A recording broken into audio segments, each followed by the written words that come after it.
मित्रांनो, साताऱ्यातील डॉक्टर मृत्यू प्रकरणात एक धक्कादायक असा खुलासा झालाय.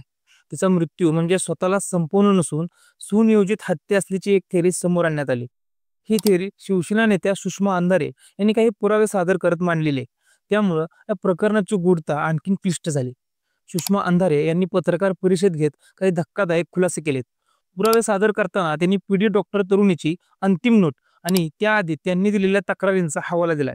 त्यांच्या म्हणण्यानुसार सदर डॉक्टर तरुणीनं तिला होणाऱ्या त्रासाची एक तक्रार केली होती. ही तक्रार 4 पानी होती. त्या तक्रारीत निरीक्षक हा शब्द तिनं जवळपास 9 वेळा लिहिलेला होता. त्यातील रीची वेलांटी 9 वेळा दुसरी होती. पण तिच्या हातावर मृत्यूपूर्वीची नोट लिहिलेली आढळले. त्यात लिहिलेल्या निरीक्षक शब्दाची वेलांटी मात्र पहिली आहे. त्यामुळं ही हत्या असल्याचा आपल्याला फक्त संशय होता. पण आता या गोष्टी समोर आल्यानंतर ही हत्या आहे असं बोलायला पुरेसा वाव आहे, असं सुषमा अंधारे म्हणालेले आहेत. त्याचबरोबर डॉक्टर तरुणीनं लिहिलेली तक्रार शिवाय हातावरची नोट याचा हस्ताक्षर सुद्धा जुळत नाही, असा दावा अंधारे यांनी केलेला आहे. त्याबाबतचा रिपोर्ट आपण हस्ताक्षर तज्ज्ञांकडून मागवलाय. त्यानंतर आणखी काही गोष्टी स्पष्ट होऊ शकतात, असं सुद्धा अंधारे म्हणाले. पुढे त्यांनी अजून एक थिअरी मांडली. त्यांच्या म्हणण्यानुसार ज्या दिवशी पीडित डॉक्टर तरुणीचा मृत्यू झाला त्यावेळी तिच्या बहिणीनं फोन केला होता.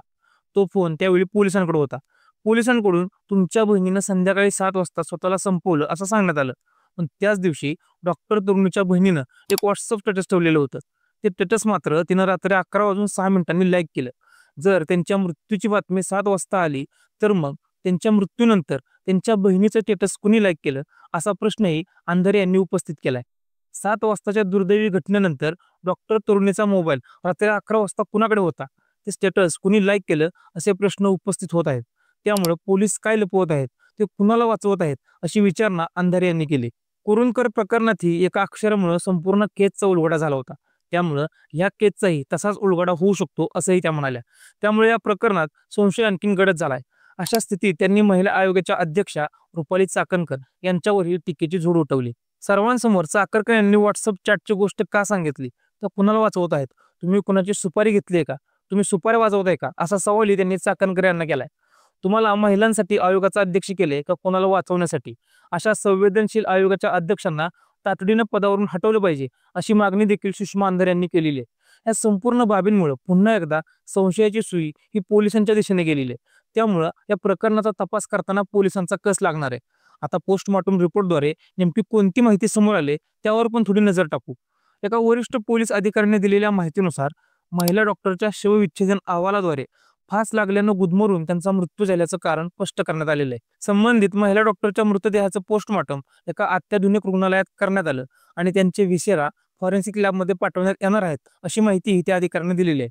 दरम्यान महिला डॉक्टरांच्या मृत्यूनंतर त्यांचं व्हॉट्सअप ऍक्टिव्ह असल्याचा गंभीर आरोप फक्त सुषमा अंधारे यांनी नाही केला, तर तरुणीच्या कुटुंबियांनी देखील केलाय.